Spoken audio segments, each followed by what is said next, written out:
welcome back. We're calling this Champions Week here on Golf Weekly. I've got my first champion here, the current 2012 Beaufort City champion, J.D. Hoft. J.D., good to see you. Good to see you, Daniel. Thanks for having me, buddy. Long-time friend. Well, yes, we call sir. him J.D. He's J.D. when he's playing well. He's Justin when he's not. Yeah. But he's rarely Justin because he rarely plays poorly. J.D., sounds like you had a good old tournament for yourself out at Fripp Island's Ocean Point 2 weeks ago. Is that right? Without a doubt. Yeah, it was a fine tournament, especially the first day. Kind of suits that golf course. Kind of suits me pretty well. Yeah, I read a lot about it in the paper, and Rob Simmons, our Hilton Head amateur champion, who competed pretty gamely with you for that title. I think he was the defending champ. Is that right? Correct. Yep. Yeah, he beat me out of by I think a shot or two the year before. The year before. Yeah. Okay, so that was kind of a little rematch. Always, yeah, always. Rob and I seem to be going head to head.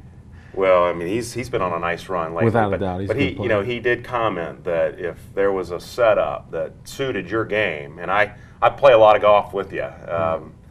Wish I could compete with you a little bit better, but I see your game, and you're an amazing ball striker. But you hit that low darting draw that works pretty well in the wind, doesn't it? Without a doubt, yeah. And that course, right in the ocean, most of the holes pretty tight. Yeah, that works out pretty good around the wind. 67 in the first round, five under par, always sets you up kind of nice, doesn't it? Not bad for a guy who has a real job. Yeah. Yeah, right. Not bad for somebody who has a real true. job. How'd you feel going into the tournament? Did you feel like you were on top of your game? Not really sure? Anything kind of stand out? Nothing in particular. Just was hitting it fine, playing pretty good. It's always a matter of just kind of being patient, making some putts. So, which I guess I did that day. The second day, with a 5-shot lead, you really don't have to play. You don't have to make too many birdies. Just not make enough doubles to lose it. So. Yeah. How do you feel about taking a sizable lead into a championship like that overnight? Piece of cake, really. Just keep doing what you're makes doing. things easier. Yeah, for the most part, I got no problem. Well, I say I have no problem, but generally, I have an issue playing conservatively. Yeah. You'd rather be ahead by I can 4, attest 5, to or that. 6 Yeah. than down by 1 or 2. Keeps driver in his hand most of the day. Without a doubt. But playing conservative, is kind of something I've tried to do a little more this year and focus on just hitting more greens, giving more opportunities. I'm putting better, a lot better than in the past, especially more consistently. So. More opportunities you give yourself. Be surprised how many 20-footers, 25-footers you can actually make if you just hit it in the right spot. Right.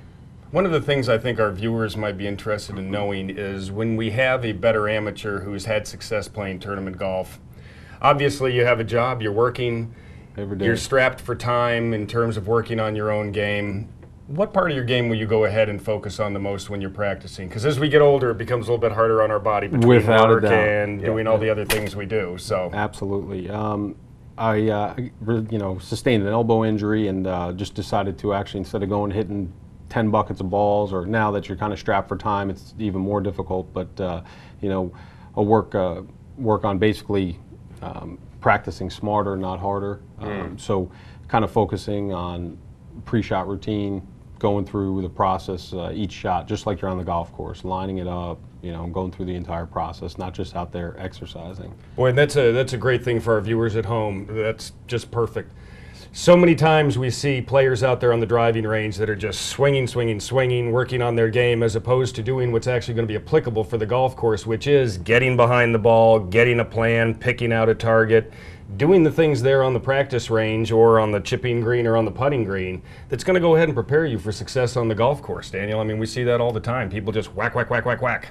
Really do, and I've played enough golf with JD to really see that even when he's a self-proclaimed weekend warrior, right? Yeah. Yeah, we've had a lot of fun Nassau's, and I've lost a ton of money. I'm like a human ATM to this guy. But I do watch him, and he kind of goes about his business the same, even in the weekend fun Nassau tournaments or games as he does in a tournament. And it really is that's a testament to making that just part of your golf regimen, isn't it? Yeah, without a doubt. I mean, your pre-shot routine and everything, it seems, until you're actually in a pressure situation, quote unquote, it really doesn't mean much until you actually get in that situation and you understand that how important that routine actually becomes. Just all of a sudden you've hit the shot, and you're like, did I hit it? What just happened? Are we done?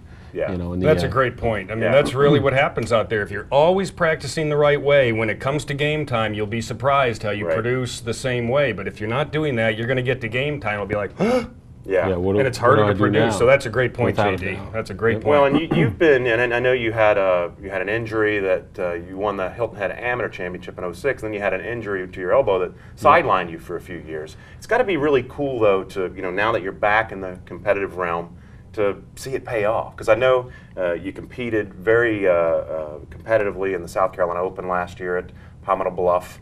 You know, you always seem to put yourself in position in a lot of these tournaments. But to, you know, get that win under your belt, it's got to feel good, doesn't it? Oh, without a doubt, absolutely. Yeah, it feels good. It feels great, absolutely. You know, and Charles, the director of golf out there, he's a great guy. He runs a good tournament. Of course, in fantastic shape. Kind of fortunate that it was on both days at the Ocean Point course. Yeah, I was gonna ask you about that. They have another course there, Ocean Creek, the Davis Love Track. Why was that diverted back to Ocean Point for 2 days? They had an issue with their pump station going down, I believe, and we hadn't had a whole lot of rain at the time, so that course was really firm, really fast, almost like on the verge of basically burning up. So they decided, since the Ocean Point course was in such good shape, that they just keep it both rounds on there. You were the beneficiary of that. Without a doubt, absolutely. You had to be licking your chops, yeah, really. I like that course, without a doubt. It sets up a little better for me. We're running out of time, but I did read in the paper that on the first day, that 9th hole, which is drivable, you have the option to lay up, and I just knew, before I even read it, I said, he didn't lay up. Guy doesn't have layup in him. Yeah, man. I'll tell you, it was tough. I was lucky, fortunate. That's usually where I make double. I had 200, just missed a couple, you know, 10-foot birdie putts or something, lipped out a couple, and I get impatient and say, all right, I'll drive it on the green and make birdie.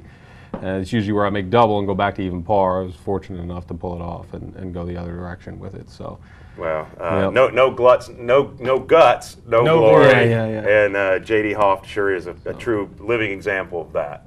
Good to see you, my friend. Thank you, Dan. Congratulations. Thank you, sir. Yeah, congrats. And when we come back, we're going to be joined by another champion, the Hilton Head Open champion, Stuart Carehill. Stay with us.